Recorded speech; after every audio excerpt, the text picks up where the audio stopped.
Okay, John, thanks for sitting down with me. So I'm Alastair Rzeznicki and this is John Armstrong. I'm a television guy and my background is story. So I love uncovering stories and trying to make sense of things in my mind. And about 5 years ago, I met John. I was making a short program about an energy centre. A few weeks ago, I got in touch with John because everyone seems to be talking about energy at the moment in the press, and it's a long-running theme, but I don't really know that much about it. So I said to John, would you like to sit down and, you're the Jedi Master of energy. Can you teach me everything you know? I bought a couple of books about the energy grid. One is about, maybe that's the state of energy and it's turning around, who knows. So I bought some books about the energy system, both in the UK, and this one's about America. So they've been interesting reads. I haven't quite finished them yet, so I've got lots of gaps in my knowledge. And John's got all these fantastic things he's always writing about on LinkedIn, and I thought we could explore some of them today. So thanks, John, for sitting down. And so John Armstrong, no relation to Neil Armstrong, hell of an engineer. None at all. No, sorry, none at all. Bad joke there.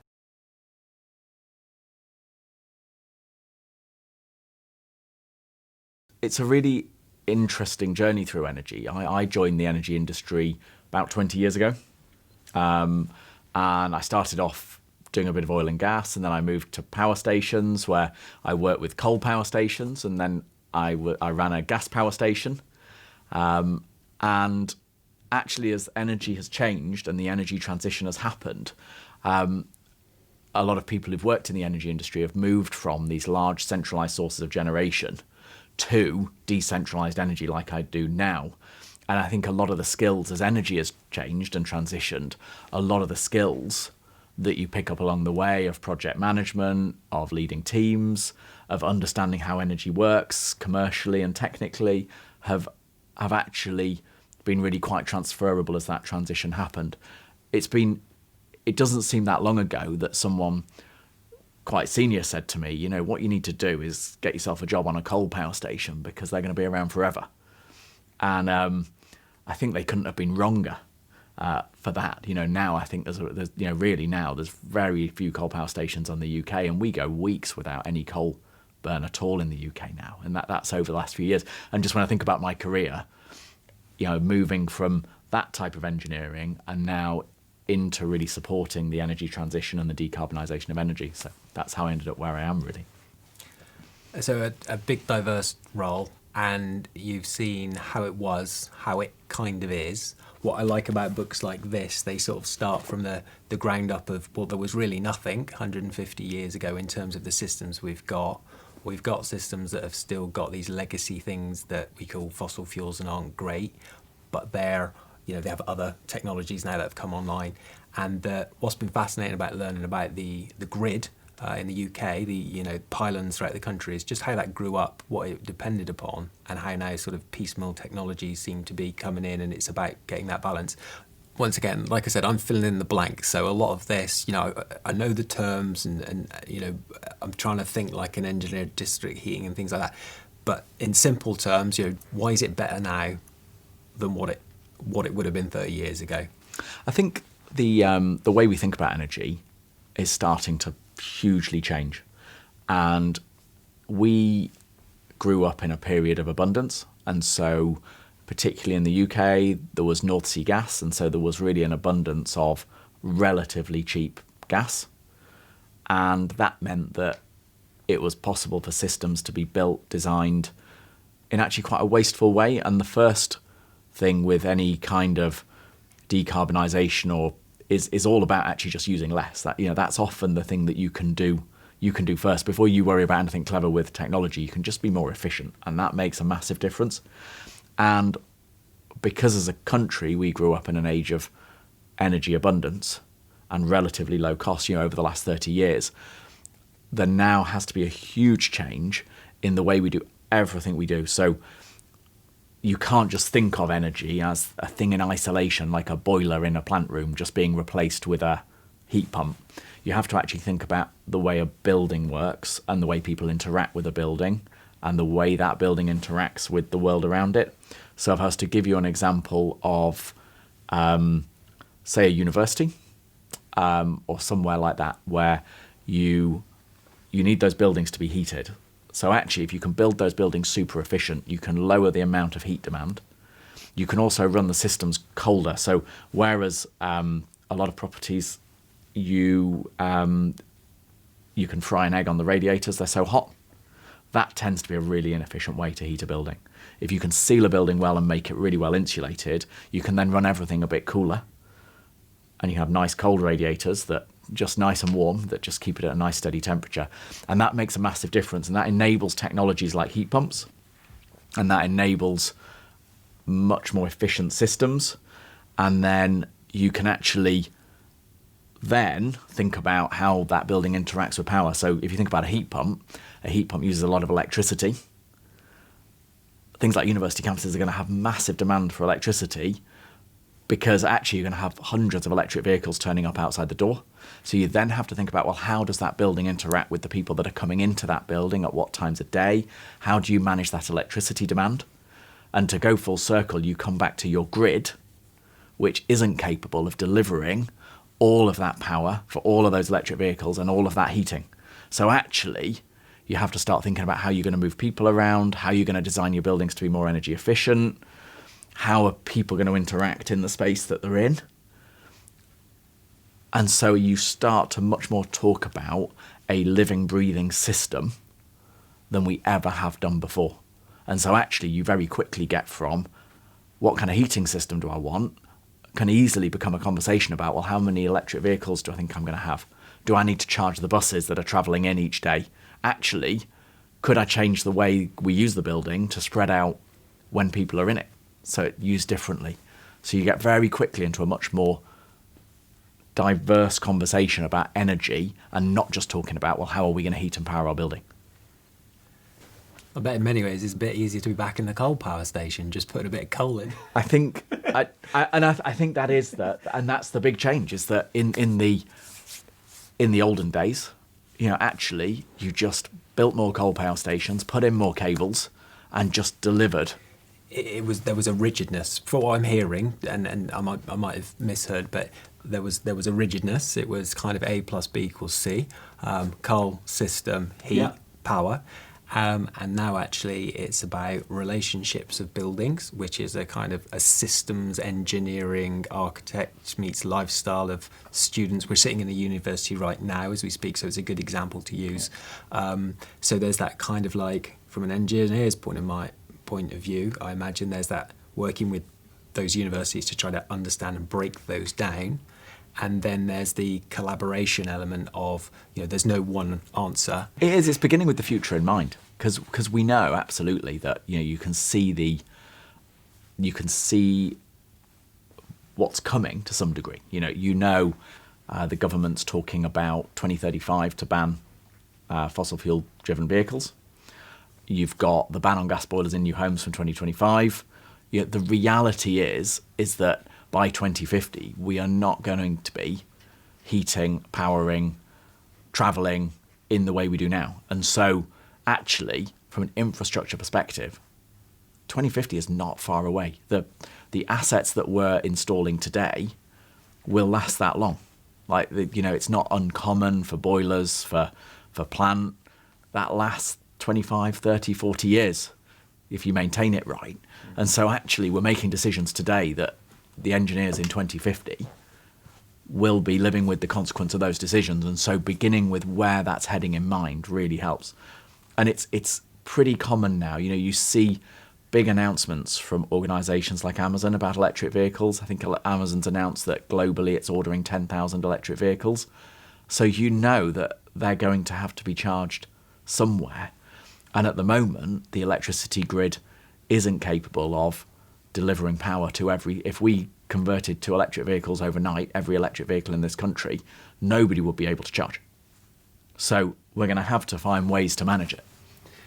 When we have this chat about energy and fossil fuels and wind power and solar and all the different elements, gas, etc., at the core of it, we're really talking predominantly about electricity generation. One of the topics you've got to be really careful of is that it's easy to slip into talking about decarbonisation and just talk about electricity, because it has a really good story. We've decarbonised, really. It's not done, but there is a clear pathway for electricity to see that getting to somewhere near zero carbon within the next 10 to 20 years. Heat, however, we're still heating our homes and businesses the same way we did 40 years ago. So there's no... Actually, electricity is kind of if you're not careful, you get a green halo by talking about electricity. A bit like, I've used a reusable cup, so therefore I must be green. Yeah. And then I fly to Florida next week. But It's so good. Go on. No, sorry. Yeah, that's why we've got to talk about heat. So That's really interesting to me, because you've made it the clearest out of all of the information I've had probably ever, where you've essentially said there, if I understand right, we're 1/3 done, or 1/3. We've got 3 planes coming onto a runway. Yeah. One is kind of within 5 miles of Heathrow, and the other two, are further away. yes, But it all gets put into one sort of runway, doesn't it? yeah, it does. And that's where sometimes there's a risk of oversimplifying it and sort of announcing, well, it's green now. We've got all these offshore wind farms, and I think that's where you've got to have a much more open conversation with people and talk about the future. So Electricity is looking good. Heat is not looking as developed Yes. in terms of decarbonisation. yeah, and transport is the other big topic, Yeah. where at the moment really electric vehicles are suited to certain demands, but you're certainly not going to be running big electric trucks up the motorway.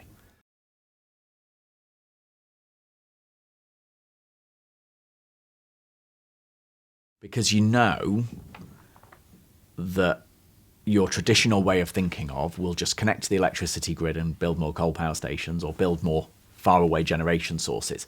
You know that's only going to get you so far. When you start looking at big campuses in any form, big campuses share a lot of things in common. They have a lot of people that turn up during the day. They need to eat, they need to wash, they need to be warm. And when you look to the future, those kind of campus environments, actually those people are going to arrive in electric vehicles, which put a huge amount of electricity demand on the system. The buildings are unlikely to be heated by gas, so you probably have to be looking at things like heat pumps to generate the heat. On that note, and without using the name of the university you're in, what is it most likely that this is currently operating from? I would in your imagine, view? yeah, it'll be gas boilers.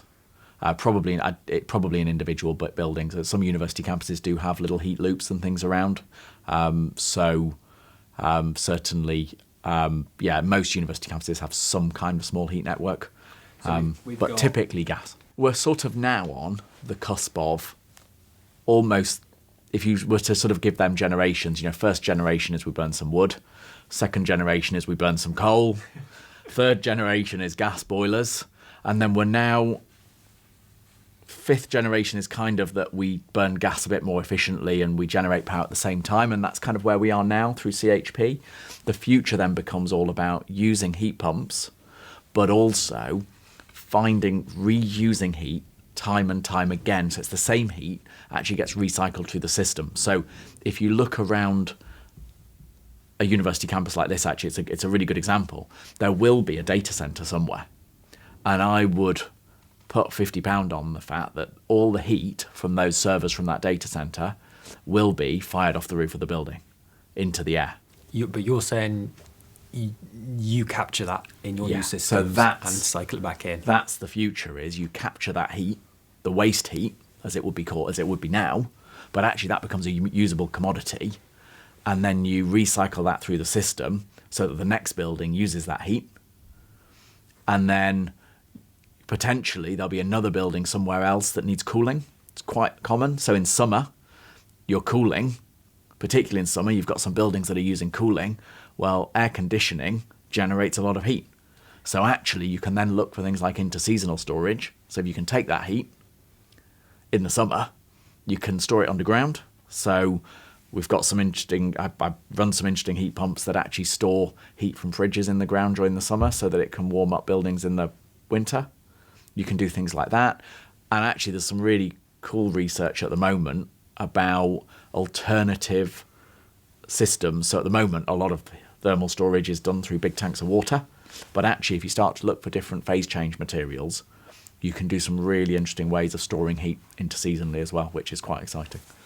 So Why wasn't this done 30 years ago? And in 30 years, will the engineers then saying, well, why did they only bring it up to this standard now? Because now we need to do this leap. And could we leapfrog to 60 years technology?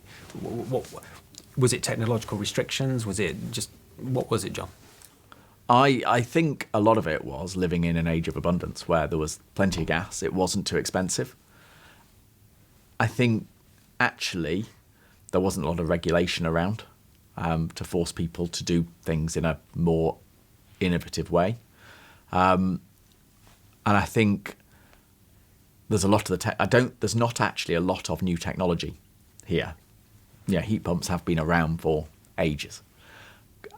The reality is that there wasn't the push. And interestingly, there still isn't necessarily the push for companies and organisations to do the right thing without some kind of regulation and intervention. On heat. Yeah, and almost across the board, particularly with energy efficiency, because for a lot of organisations, still the energy bill is a small percentage of their total operational costs. It's important, but it's not big enough to really focus people. So I wonder, and I'd be interested to get the crew's opinion on this. When I went to university 18, 20 years ago, I wasn't thinking about the energy efficiency of my building. Do yourselves think that it would have had an impact on which university you chose if you had one which was really efficient and was doing some of the things John said, and then one that was like, well, we don't care about the heat going out? Would that have had any impact on your decision to come to this university? If the standard of the course was the exact same, Yeah. then yeah, I probably would have. I would have tried to do a bit more green energy kind of campus, but I wonder if that's more of a generational thing. I think the people in the last few years have really woken up to that being more important, and because that's a real selling point for a university. It is for any organisation, and I think people are now seeing that as more of a selling point. It's not very sexy, but if you break it down, like you've been to the office recently, we were speaking about it before we started filming, and it wasn't in my conscious as I went round of how efficient and how is this business sort of gets its power, which I'm going to be using in abundance all day long, and it's heat. But if there were two buildings and one was like 5-star and one was kind of like, hey, what do you mean? Well, I know where I would spend my money, even if it was a slight premium more, because that's how I'm thinking. That's why I'm reading about energy. Maybe not in the first year if my business is smaller and there's a price thing, but once it grows, I'm definitely going for that other one. So, I mean, that to me feels like a really good selling point from an energy provider's company to a university campus who may not have made that transition because the students may start to demand it. I think the key there is how you market it so that it's true and real. And so I think there's an awful lot of greenwash out there that's things badged as green that actually it's a tiny saving or it's not actually that clear what's green. And I think what becomes really important is to start to have a really grown-up conversation about energy and carbon. And I think it's... People just need to watch this video, John, and then they'll be like... They'll do it, that's it. That'll be it. I agree. They'll know what to do. But that's absolutely, the more we talk about it, the better. And that's where we've got to be prepared to recognise we're in a transition. It's not simple. It's full of pitfalls that, maybe you could choose a greener university, but you might not be able to stay on campus. So you might travel in each day on a diesel bus. And so actually, you might find that your impact on the environment is actually higher. Do you see it? And so that's where it's complex. It is really complex. But I would then just say, well, that university needs to get an electric bus. Yeah. And figure it out. Paying them enough, like... Yeah. Well, it is, and I think people are expecting more now than ever before. I think people are expecting to see action more so than ever. The bit I think which got me interested in sitting down and having a conversation was I was going from watching the news, or more and more of the news coming in, and negativity, emergency, and I understand everyone's different viewpoints. I have no particular view on other people's viewpoints, but I hadn't reached what I've started to reach through this research and in the build-up to this idea of appreciating the fact that these systems even exist. And that's very easy for me because I like to read the odd bit of history, you know, I like to think I'm quite cool, but I do like history. So all you have to do is skip back a couple of centuries and you realise none of these systems were there. Yeah. So none of this technology which is being used to film us now would have been here. I often think what would I have done? I probably would have tried to like work in the theatre, but chances are I would have been then like in the coal mines, you know, 200 years ago, 180 years ago. My dates might be slightly off there. So what's interesting to me is kind of go, okay, well, it's not perfect, so I'm not going to panic and go emergency, emergency, emergency. From my viewpoint, doesn't mean there aren't big problems, but what would it have been 200 years ago, 150 years, 180 years ago? What would my life been in? Well, it wouldn't have been very good. I wouldn't have been able to have this chat and had the career I've had. So where are we at? And actually, am I appreciating the fact that I can go and buy an electric car now, or I can just use the power socket and put my laptop in? The laptop didn't exist, you know, 30 years ago. And so that for me has been really grinding, because then that's brought me into a conversation like this and gone, right, where are we at? What work needs to be done? And actually, it makes me feel quite like good about where we're at, because where we started from, which was scratch, you know, humans have built these systems from nowhere. So even though for the last 100 or so years we've been plugging them with things that are now giving us problems in terms of, you know, choking us or giving us issues, it feels like the runways can exist, the technologies are kind of there, and it'll only take a few movements of like, well, hang on a minute, I want to know that, you know, there could be a great website for like how energy efficient is all the universities in the country, and there's a regulator or there's a third party that actually can test that, backed up by people like you. So anyway, that was off a bit of a sidetrack there, but I think for me, I mean, my note here is about appreciating energy. I was talking to someone about this. I said, well, you'll sound a bit wishy-washy when you say that, but actually for me, what have I got? I've got a take it for granted, or I've got the world's coming to an end and all the people who've been working in fossil fuel industry are evil. Well, they're not, and that doesn't make sense to me. Where are we at? It's absolutely, it's this recognition of a transition, because just yesterday we did something, we're on a pathway, and there's lots of investment to do it differently. It isn't going to happen overnight. At the moment, there are some big unanswered questions. I think a really good example is flying. You know, 50 million people in the world are directly employed in the airline industry, or in some form directly employed due to air travel, along with the economic benefits of people travelling and people seeing their families.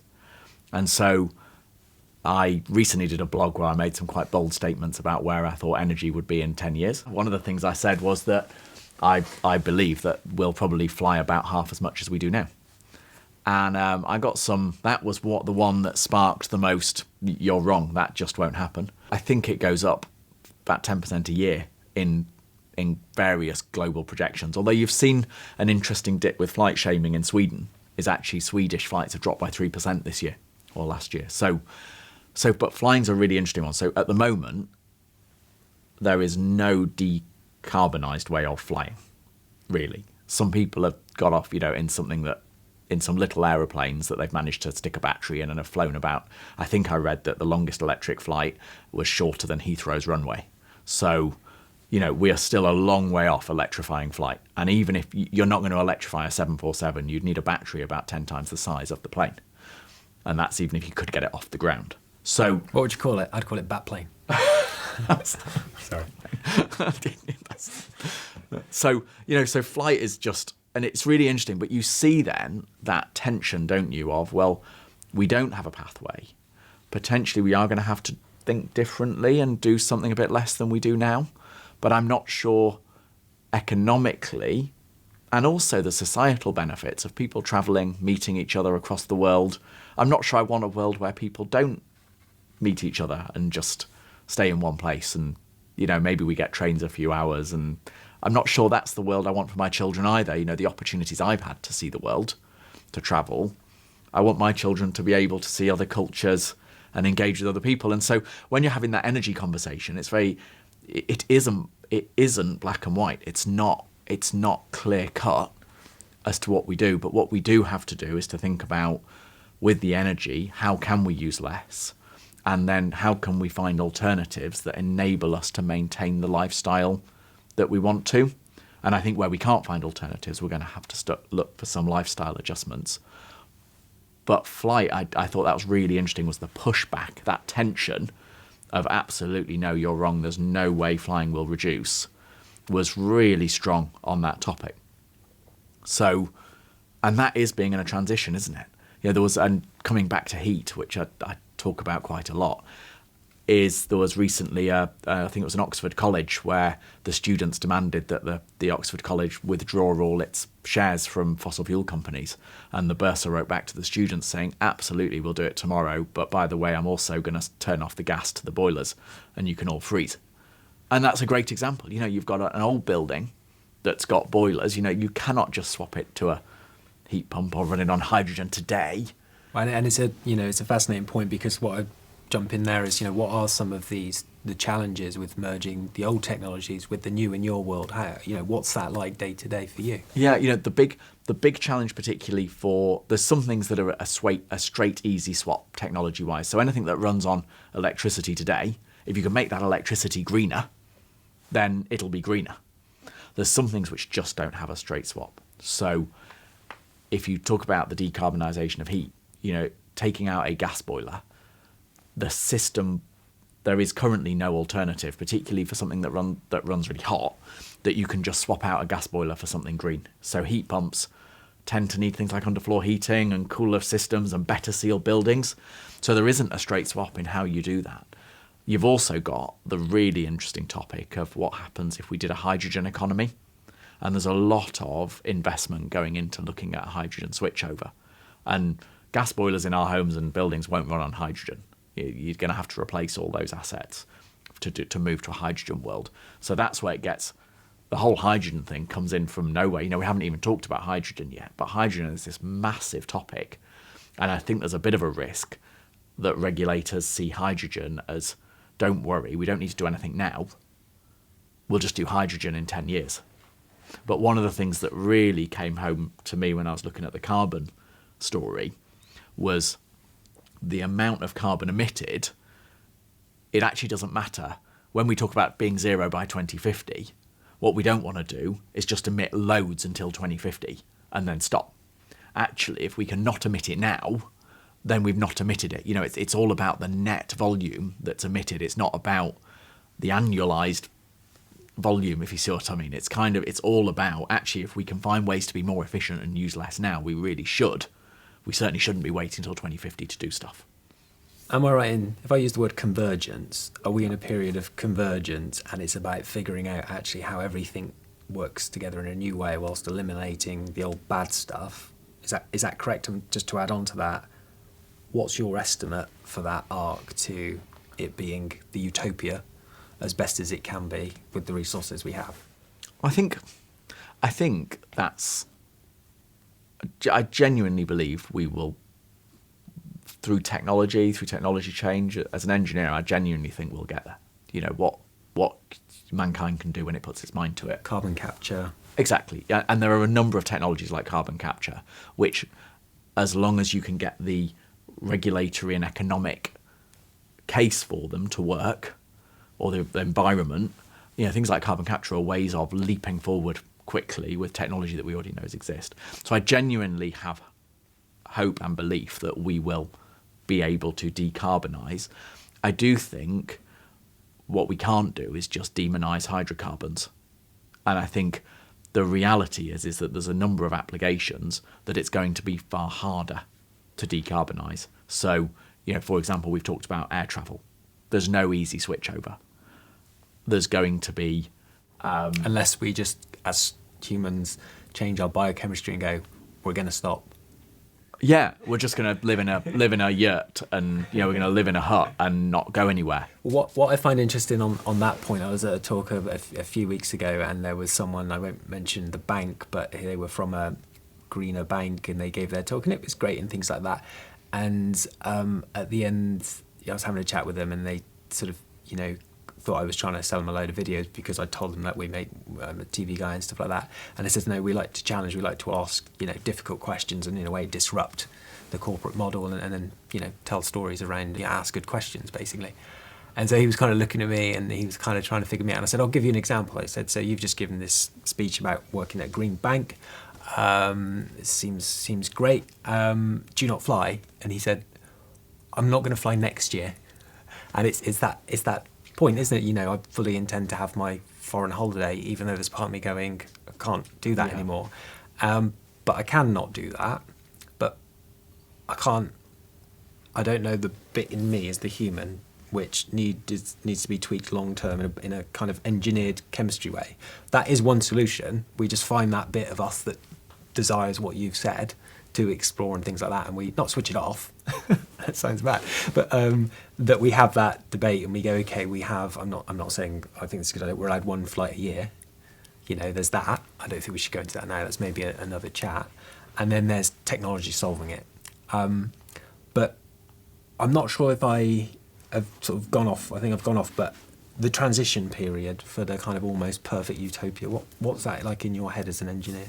I think there's a number of things that happen in parallel. So if you take down our split earlier of electricity decarbonisation, that kind of happens. The runways. Yeah. I think the next big challenge is then how do we heat our buildings?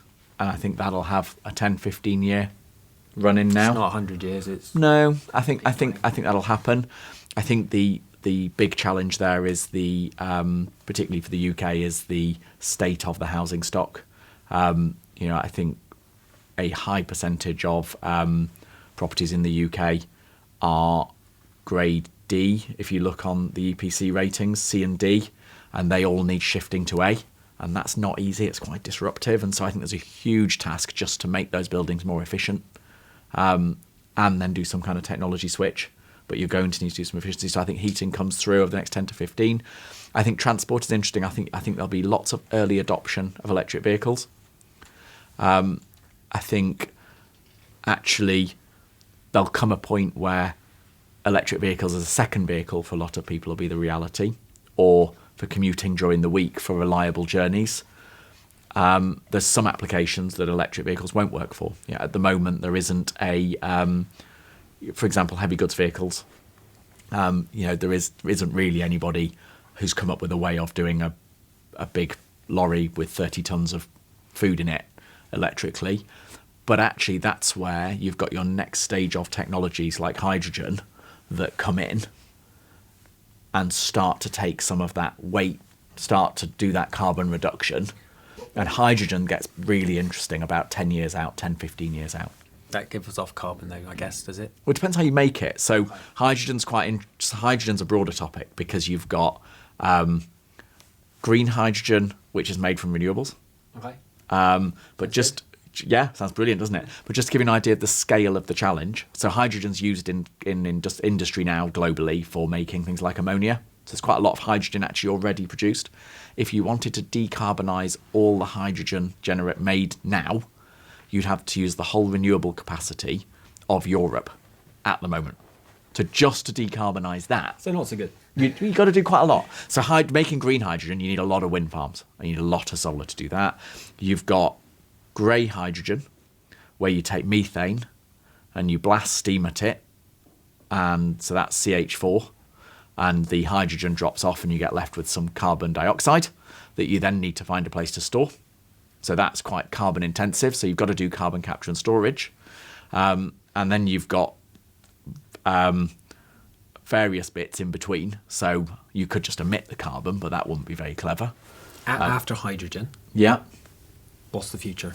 Well, interestingly, if you can get to zero carbon hydrogen, then hydrogen is the future. Okay. Potentially.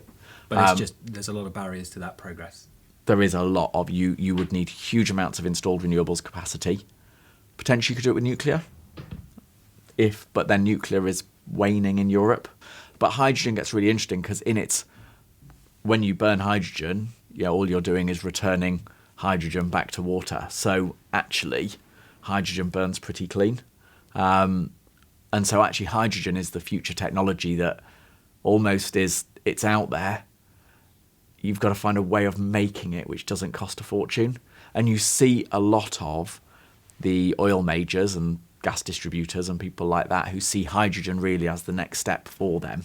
Because actually, if you currently generate methane gas and you think, well, in the future, I'm not going to be piping that to people's gas boilers. But if I could turn that into hydrogen and then put the carbon dioxide deep underground forever, that sounds like a future. The other thing with hydrogen is, if you compress it, you can run lorries off it, you can run trains off it. There's a few people running trains around on hydrogen now. There's plenty of buses in town centres. So actually hydrogen has some real possibility, but we're a long way from having a hydrogen economy. That's a good decade off having any good, solid ability to deploy hydrogen, which is quite difficult for people to make investment choices now, because I could do heat pumps and I could do all that kind of investment to put in those kind of systems, but actually, or do I wait 10 years for a hydrogen world to come along and do hydrogen boilers? Well, it's always going to evolve energy, isn't it, Yeah. presumably? And we'd like, well, people in your position, I presume, would like to get it all right for the next 1,000 years, but you can only go with what you can go with at the time to a And great degree. I think there is no right answer now, because if you think about the last 10 years, I looked at, in the blog on the next 10 years, I looked back 10 years at what the government had predicted where we would be now. And the government predicted we'd be burning about 20 times as much coal as we do now. We'd still have lots of coal power stations, and that they'd all still be around. And that was the government What do they know? outlook. I know, yeah, exactly. And then they regulated to, then things changed and coal suddenly disappeared. But it was interesting. Our view 10 years ago was that we would still be burning loads of coal in the UK. Well, maybe coal is that's- pretty much dead now. Maybe that's the extrapolation of a linear mindset versus the exponential technologies. Yeah, and I don't think anybody saw that rapid, and what you had simultaneously over that decade, you had very, very high offshore wind costs at the beginning that just dropped as the investment came into that market. But as more people put solar onto their roofs, Yeah. technically that can grow exponentially much quicker than having like one coal-fired plant. Yeah. Because all of a sudden you have all this extra feeding in, and if the whole country does it, And also the cost drop. So, the cost of putting one solar panel on a roof 10 years ago would have cost a considerable amount more, whereas once you have people who are trained and able to deliver something, and you can start to buy in bulk, and you really do see it with the price of solar panels. You've had two real big effects in the last decade of offshore wind prices dropping with that exponential network effect, and then solar is absolutely the same. The price of a solar panel dropped like a stone, and so the individual end user went from it being a really very expensive product to actually being able to get something which was reasonably affordable to participate in the market, which is a huge difference. You think about, there's some fantastic maps showing the number of point generation sources in the UK over the last 10, 20 years. And you go from having about 20 power stations to just this explosion of individual entry points into the electricity network. It's absolutely phenomenal. And that's what you can actually get that with future heat networks, where lots of people can put some heat back into the network and start to share heat so heat becomes the vector rather than the outcome. It's really, it really changes everything, the way we interact with energy now. That exponential network effect of how we do things is phenomenal. everyone can become a supplier in effect, can't they? Absolutely. And a part of what you originally started talking about is that kind of agility of relationship in a building. Well, if I own the cottage on the end of the campus and I stick a load of stuff on, I've just sort of rebalanced that in a way, and it now needs to be taken into account in real time. What gets really interesting there, though, is the need to share and the need to talk. The need to talk to our neighbours about what we're doing. Because a good example I've been looking at recently is a warehouse that has lots of electric vans that it needs to charge overnight. Actually, the next door neighbour is an office, so it's going to have lots of electric cars it needs to charge during the day. And so when they look at how they connect to the electricity grid, the worst thing they can both do is both go and try and connect to the electricity grid separately and say, well, at peak, I'm going to need 5 megawatts. And they both go and say 5 megawatts, which then means somewhere else in the network, they have to reinforce the network at a cost of millions of pounds. So then they say, well, we're not going to do electric vehicles because it's too expensive. When actually, they only needed half the network connection because they're never going to charge at the same time. And even more interesting is, during the day, you can do what's called vehicle to grid. So you can use them as a battery to charge the grid.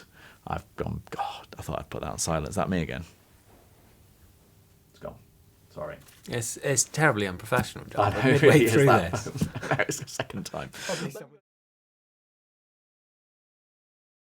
you in frame? Great.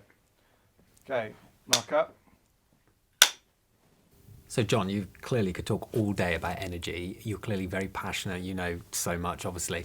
Which I is wouldn't say kind that. of I can useful talk for you. about it. What's driving this passion, and where did it start? Presumably, you were a 4-year-old boy with Lego building district heat centres at some point.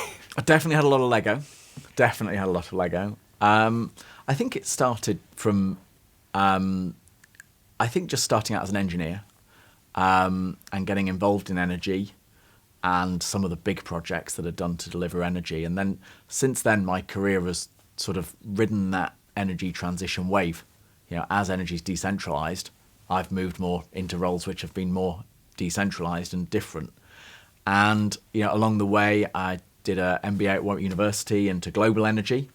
And before that, I had strong opinions and sort of pretended I knew about things. And then I did that, and that completely blew my mind about the interdependent nature of energy globally and the system that we live in, you know, particularly with hydrocarbon provision. You know, the reality of our gas coming from places like Russia and the geopolitics that impact where all our energy comes from. And so I've just really enjoyed being part of an industry that just is so diverse and touches every single bit of our day-to-day lives. And you know, I love talking about it. I can bore the socks off anybody for hours on energy, and it's just yeah, I've always enjoyed it. And I think it's that impact on people and the way they go about what they do every single day is impacted by things that happen in energy, sometimes tens of thousands of miles away.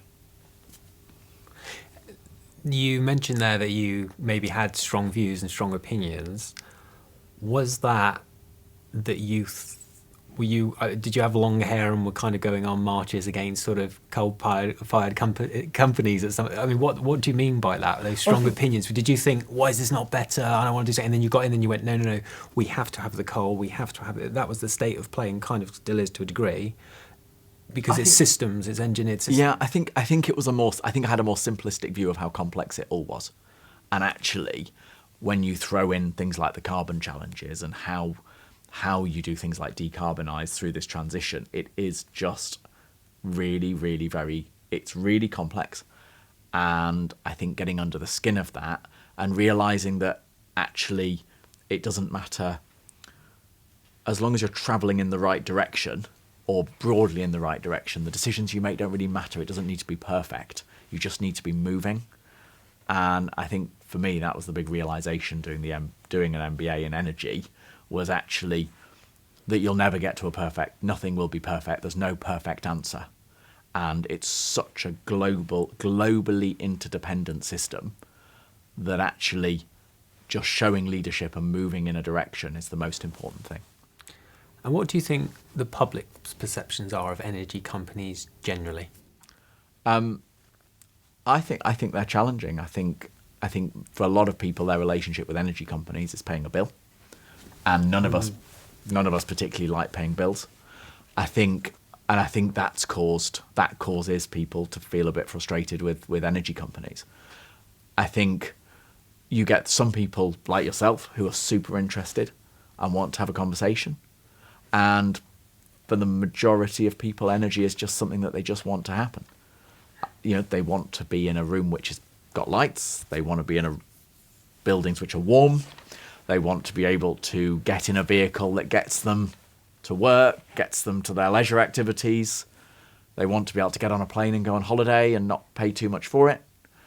And actually, for most people, the big complex debate about carbon and hydrogen and electrification and all of that isn't particularly what gets them as excited as it might get you or I.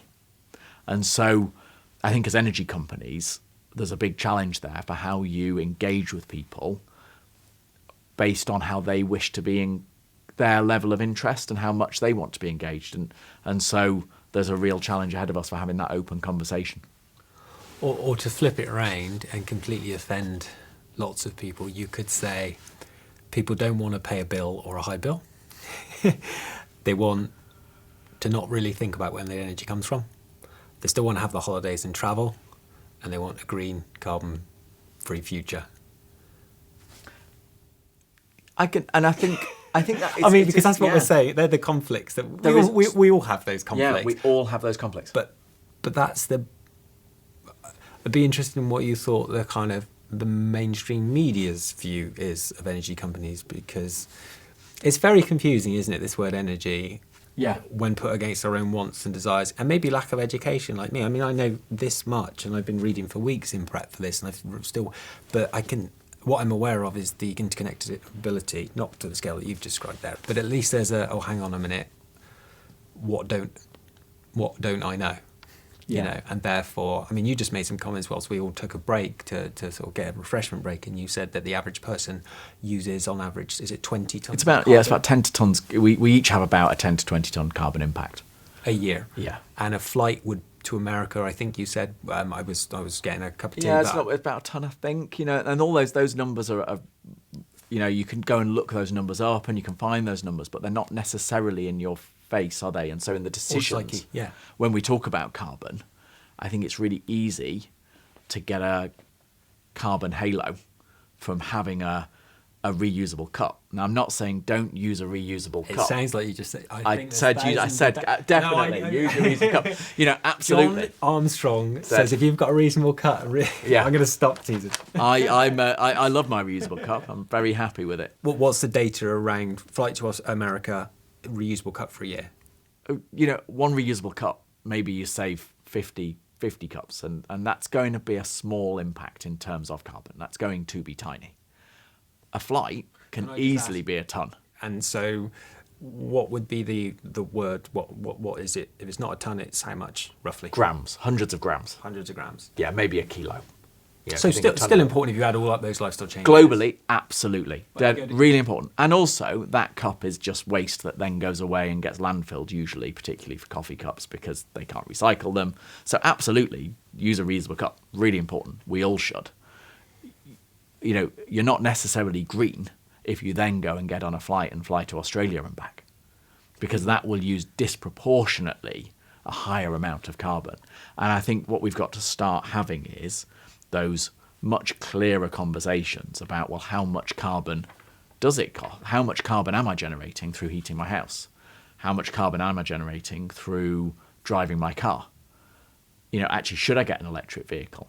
There's some really interesting challenges around that, because building a car uses about 10 tons of carbon. So if you're going to scrap an old car that really you only use for tootling around the village and the odd journey, to replace it with an electric vehicle, that probably doesn't make sense, because actually you're not going to generate much more carbon with that vehicle, and you've already used up 10 tons, which is the equivalent of what, you know, a person's annual allowance to make that car. So is that the future? I'm not saying this is. I don't know enough about it. Is it an allowance? I think it's one option. There are some advocates of having carbon allowances, carbon budgeting, and actually enabling people to make choices based on carbon costs. And there is an interesting argument around flying in particular, where a small number of people actually take the majority of flights. So actually your frequent flyers take up a huge chunk of the number of flights. So that 5% have a huge proportion. I think it's about half of flights. And so actually, should you be saying to them, well, come on, you know, you've actually now used 100 tons a year. Like, you know, get serious. That's just smashing it. Like, you really, you know, actually is. Must be having a great time in Vegas. Yeah, exactly. You know, and that's the question, isn't it? You know, but I think the first step to that, and to some degree, it's a little bit like dieting. You know, if you don't put calories on the packets of things, how can people know? You know, you can look at 2 sandwiches on a shelf. One can be 300 calories, the other one can be 700, and they can look like the same sandwich. Yeah. And without labelling, how can people make good decisions? Energy bills do actually have carbon intensity within the bill, and buildings have carbon intensities. When you look in the inside door of any public building, there will be a carbon intensity certificate. No one's looking. You're at now that. going to start looking, aren't No, you? but that's the problem. Like, it's not a way in which anyone who doesn't care about energy to the degree that the Yeah. company, they're not like, oh, where's the certificate? They need a character, or Yeah. they need a something which is as well known as Father Christmas. That everyone's like, oh, the energy Christmas man. Yeah, you know. And then it's really, Sorry, or woman. And it gets into some really interesting debates then, because when you start talking about counting carbon, so say today we say, well, we're going to go and get on an aeroplane. Well, that aeroplane was flying anyway. And those seats were empty until we just decided to get on it. So actually, is there any carbon cost? Not really, because the plane was going to take off. And so you then get into some really interesting arguments about utilisation rather than necessarily about carbon budgeting. So I think it becomes a really interesting area in energy, is how you apportion carbon costs and how you say, but you've got to be careful, because your super efficient building, you put up your certificate on the inside and everyone high fives because it's super efficient. Or your But you character. just used hundreds of tons of concrete to build it, which generated hundreds of tons of carbon to make. And so that's where we've somehow got to find a way to get out this information and share it, so that we start to make much better decisions. And technology has a pathway there. Already, cash is disappearing. People are swiping for everything. Actually, everything you swipe, why doesn't it just give you a little carbon thing that just stacks up in your carbon app that just tells you how much carbon that was? Every energy you bill, why doesn't that just go on your personal carbon account? So you can I think that would drive some really interesting conversations. But we're really engaged talking about this, and both of us get really excited about an app that would tell us all of that and all that data, and wow, isn't that brilliant? Again, there'll be a large proportion of the population that it just isn't necessarily relevant for. Until it gets to the point, like I won't say the brand name, but a credit score system where Yeah. it's annoyingly more and more cultural that they're present, and that actually over time you go, well, I better keep an eye on this and make sure that bill's paid, etc., because we do want to get a mortgage, or we do want to get a house. And so there's this idea that whatever brand nails that, or whatever regulation brings that in, or whatever government makes that part of your psyche, so that it's more enjoyable. Of like, okay, it's not a downside to have a good credit score. Hello, 30s, Yeah. So I mean, I'd be interested. I'm sure there are some of these things, but quite often you have to go looking for them, and you haven't got time, Yeah. etc. What's been what's been the best ever project you've worked on? What's done it right? Is it the London Port Authority project? Is it and why? Which project's been the best project you've ever worked on, and why? Good question. I've just loved being part of growing a business, which is about finding ways of delivering energy in the future. And that for me is about, I couldn't pick any of the projects. I think actually they're all still being part of that transition, that technology change is the most exciting bit for me, and just looking at all the different options, and things like biomass, heat pumps, gas CHP. I do, the Port of London Authority one is a great example. That's called CityGen in the centre of London, and just being part of a system that actually was built in the 80s and has been through a regeneration to reduce its carbon intensity, and actually now looking at how we go through the next phase as we take that into the next generation of heat to further improve that carbon performance is just it's just fascinating. And actually to walk around London, and often under London, and see how that heat is used and what's happening in the city centre, and actually being part of some of those real megatrends actually that are happening globally now. People are moving to cities a lot more, and you're actually starting to see real changes in places like the City of London. City of London has a couple of 100,000 people work there during the day. On the weekend, there's about 2,000 who actually live there. And actually, they're trying to move to people living in the city centres, and actually that starts to use your infrastructure more efficiently. If you think about it, all that infrastructure that keeps the city, the centre of London, able to do that on a weekday just isn't used at a weekend. There's just nobody there. So, actually using the city more efficiently and being part of that in CityGen has been quite exciting, been really cool. If someone was watching this, say, from a university, and they were thinking, how we'd serve our customers or our students over the next sort of 30, 40, 50 years is increasingly important to us, and we're maybe in an older system, what are the types of questions that they should be thinking to ask someone like yourself pre that chat at the kitchen table or the canteen table, John? I think the big question is what decisions do we need to be doing now that help us as this changes in the future? So when we're making decisions today, what's the early foundations that can be laid to enable us to do things in the future? So if you think about campuses like this or businesses, and if you think about actually what are the things they need to be thinking about now? So the key areas for me are for transport. It's actually people are going to need to charge electric vehicles. So how am I going to be able to get that infrastructure ready for them to be able to do that? So that's going to need grid connections. That's going to need charging points. It's going to need all of that. How am I actually going to manage the electric vehicle challenge? And a lot of people have that problem just over the horizon. In terms of buildings, absolutely, the more energy efficient the building is, the easier it is to change technology. So, absolutely, if people could just focus on energy efficiency, sort their buildings out, and especially if they're building new ones, like how can I build it super efficient? Because actually, if it's super efficient, it barely needs any energy anyway. So, build it efficient, and then you haven't got the problem of energy transition because it works. And then finally, it's really looking at what your neighbours do and how you can be in the system and how energy as a system starts to work. We talked about this exponential network effect. Actually, where am I in the system? What have my neighbours got? Maybe my neighbours have got photovoltaics that I can take some of their power that they're not really getting much money for from the grid, or, actually, how can I work with people next door to me to share heat, to share power, and to do things a bit different? Sounds great. Is there anything that you would like me to ask you, or that you would like to talk about before we just bring this part of our first conversation to a close, John? Yeah, I think the only thing I wanted to really mention was I think how important it is now that in this transition that there's a few almost rules that we need of the game that, actually, crazy as it sounds, no idea is a bad idea.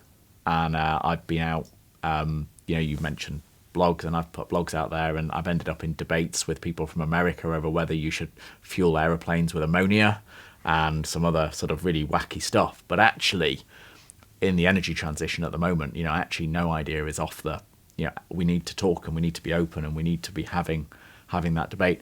I also think we absolutely need a recognition that this is a transition and that nobody is perfect.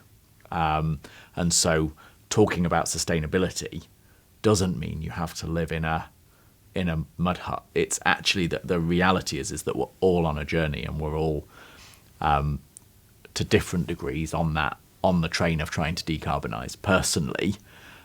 And I think it's so important on that transition to enable open dialogue that we actually recognize just how much of a transition we are on, and that it isn't going to be easy, and that there are going to be trade-offs in that transition as to how we get it done.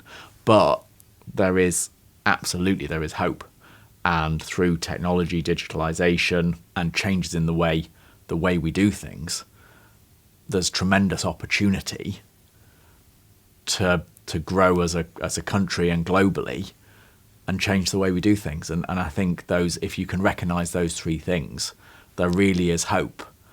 And that's really one of the things I love about energy is, we're all on this journey, whether we like it or not.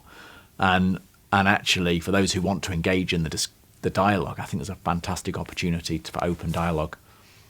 And in your world, what form would that ideally take? Would it people be sending in, mobile phone video clips of themselves with their opinion, with their ideas to your blogs, to their friends, to Facebook page? I know a lot of that happens anyway, but is that something that, because you're doing a lot more blogging, I've noticed, and there's lots of comments. Is it visualization of that as well? Is that helpful? I think that would be great. I'd love to see that. I think you've got to be careful with social media because it has its, there's certain forms of social media don't quite work. I'd say never have an argument on Twitter because that's always doomed for disaster.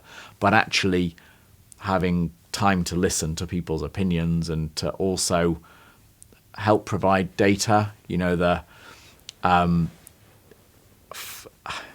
it's not trying to, it's a balance, isn't it? And we talk about that tension between art and engineering. And also the fact that they're aligned. I think in debates about carbon, I think that's also really important, is that you recognise people's opportunity to express themselves, but whilst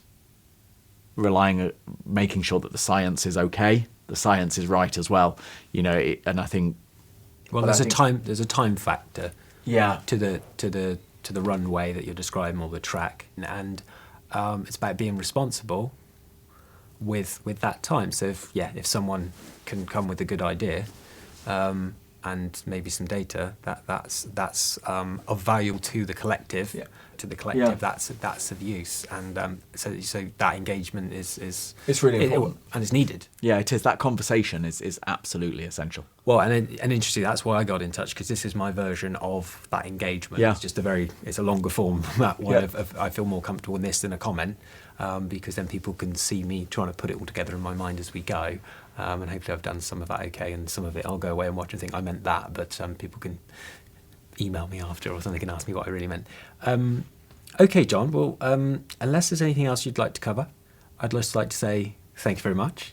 And I made a joke at the beginning about you having the same surname as a certain astronaut. We don't have anything from Neil Armstrong, but we have a book here by Buzz Aldrin. is that him or is that Neil on the picture? That's Buzz. That's Buzz. And it's No Dream is Too High, which certainly is fitting for the current transition. So that's just a thank you from myself and from my company. And it's also signed by the great Moon Man as well. So I don't believe that. So Wow. there you go. So thank you very much. Like that. Thanks for all of the information, and maybe we could do this again in the future. Definitely. Thank you, Alastair. Brilliant.